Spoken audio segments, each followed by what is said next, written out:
Congratulations, John. This is outstanding, and I mean intense from the get-go. And I just have to tell you that being such a blabbermouth, there's no way I could survive in this world. Do you think Me you neither. could? No, I'd be out in the first 10 minutes probably. I'd just ask a question and forget that I was supposed to be silent and say, which way's the bathroom, and then gone. Exactly, because we're programmed that way. Exactly, right? for sure, and yeah. You have done such a terrific job on this. You rewrote the script, you're directing, you're acting. I mean, what a daunting experience it had to have been for you. It was. I mean, it was really daunting, and yet at the same time, it's funny. I remember back on The Office, the creator of The Office was Greg Daniels, and he said to me one day, he said, your job is not to deliver these lines funny. Your job is to just deliver the lines and play the truth of the moment, and if people laugh, that's up to them.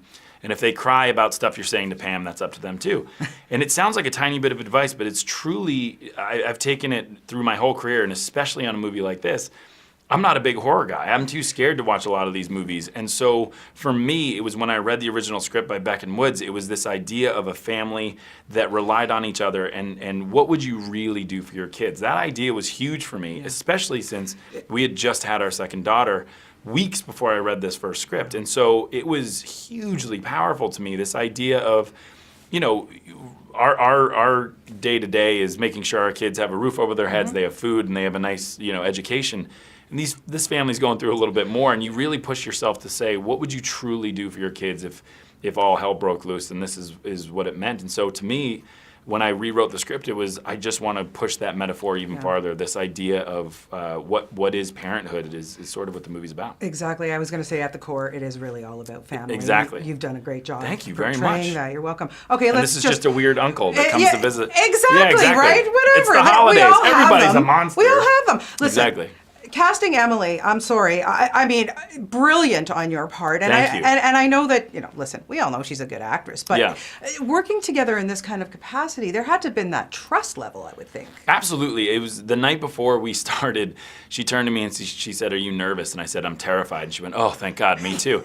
And we really talked about it. We sat up that night and we talked about it and we said, what are we really scared of? And the truth is, even though we do the same job, the weird thing about being actors is you never work together. And so, yes, you do the same thing, but you never meet the people that you work with. She has her own crews that she works with. Sure. She's in her own countries that she's working in. And so to actually do this all together was phenomenal. And then, the idea of she has her own process, I have my own process, let's hope that they don't clash.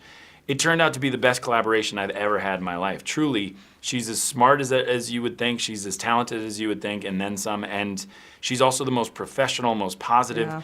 Every single step of the way, for the scene she was in to the scene she wasn't in, she was by my side, watching over me, helping me, and giving me ideas. It was the most fun I could ever have. I can imagine. I can't wait to see her as Mary Poppins. Oh, she's going to be so a legend to what Julie Andrews was to us growing up. That's I know. That's heavy. Yeah, exactly. Every day I just sort of whisper to her, no pressure.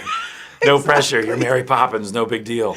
I really want to ask you about Millicent Simmonds because when I saw her in Wonderstruck, I thought, oh my God, this kid is phenomenal. She's phenomenal. But for you, having a deaf actress who is so talented and so amazing as she is, you had to have learned from her, working with her, I would think. You nailed it. I mean, to me, having a deaf actress play this part was non-negotiable for me. Not only because obviously the performance would be much more layered and textured and understanding of the world, but I wanted someone to be my guide, to explain what it is like to be in a family with a deaf girl and to what sort of world we all live through and what we go through every single day. And she was phenomenal. She was such an incredible spirit. She's truly, I don't think, from this world. She's like an angel.